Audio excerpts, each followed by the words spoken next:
In this video, I will show you how to save a custom AI character profile in Flow so you can maintain perfect consistency across all your creative projects. Achieving a uniform look for your characters is one of the most important steps in professional storytelling, and Flow makes this process incredibly simple and intuitive.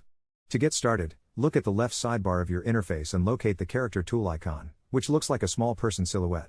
Once you click that icon, the character management panel will open up. Next, you need to click the plus sign to create a new character. This is where the magic happens. You will begin by uploading your reference photos. For the best results, start with a clear, front-facing portrait that shows the facial features distinctly. To truly improve the accuracy of the AI, I highly recommend adding additional photos such as a side profile or a three-quarter view.